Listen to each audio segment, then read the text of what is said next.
안녕하세요. 보험 이제는 알고 가입하자 아는 사람의 보험 스토리의 장동빈 설계사입니다. 제가 어렸을 때 할아버지께서 치매를 앓다가 돌아가셨는데요. 그때 이제 가족들이 돌아가면서 할아버지를 돌봐드렸던 경험이 있습니다. 그 당시에는 노인 장기 요양보험이라는 제도가 없었기 때문에 국가의 지원을 받을 수 없었는데요. 이 시간이 흘러서 이 노인 복지도 이 사회의 문제 중 하나로 대두되었기 때문에 노인들에 대한 돌봄과 경제적인 지원도 가능해졌습니다.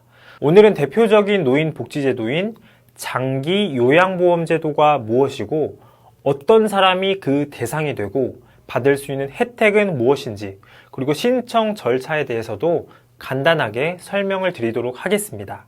먼저 장기 요양보험 제도란 일상생활이 어려운 65세 이상의 어르신이나 65세 미만이라고 하더라도 이 노인성 질병으로 어려움을 겪고 있는 분들에게 요양 서비스를 지원하는 제도입니다. 요양 서비스라고 하면 대표적으로 재가급여와 시설급여가 있습니다. 재가급여는 재가라는 이름에서 알 수 있듯이 집에 거주하면서 받는 서비스인데요.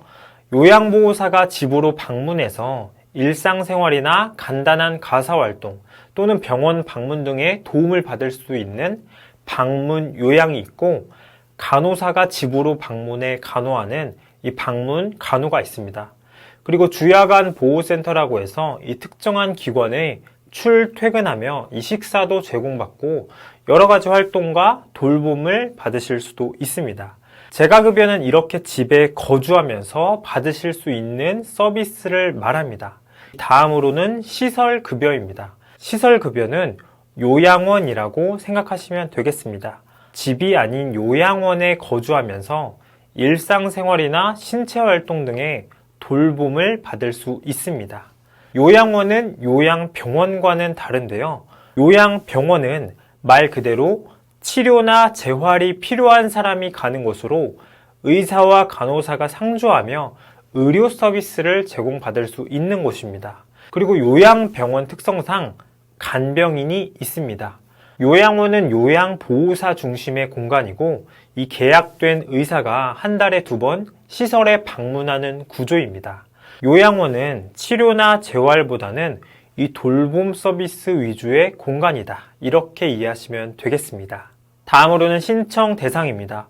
국민건강보험이 이 건강보험이 가입된 모든 국민을 대상으로 하는 것과는 다르게 노인 장기 요양보험은 일정한 기준을 충족한 사람들을 그 대상으로 하고 있습니다.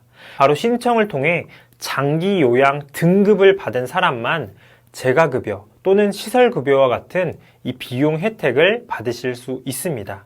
이 노인 장기 요양보험 신청은 본인이 직접 하거나 대리인을 통해 하실 수 있으며, 신청을 하게 되면 이 공단 직원이 나와서 여러 가지 질문을 통해 이 조사를 받게 됩니다. 그리고 신청서와 조사 결과, 그리고 내가 제출한 의사 소견서를 통해서 장기 요양 등급을 받으실 수 있습니다. 장기 요양 등급은 1에서 5등급, 그리고 인지 지원 등급이 있습니다. 1등급이 혼자서 일상생활이 가장 힘들다고 판단되는 등급이고, 5등급으로 갈수록 일상생활에서 도움이 필요한 정도가 떨어진다고 판단되는 등급입니다. 인지 지원 등급은 치매를 진단받은 치매 환자로서 이 점수가 낮은 환자가 되겠습니다. 1에서 2등급은 보통 와상 상태라고 해서 침대 위에서만 생활하실 수 있는 분들이 많고, 시설급여와 재가급여 모두 이용이 가능합니다. 3에서 5등급은 재가급여만 기본적으로 이용하실 수 있습니다. 하지만 집안의 여건이 안 되거나 이 보호자의 상황이 안 되는 경우는 이 급여 종류 변경 신청을 통해 시설급여도 이용하실 수 있습니다.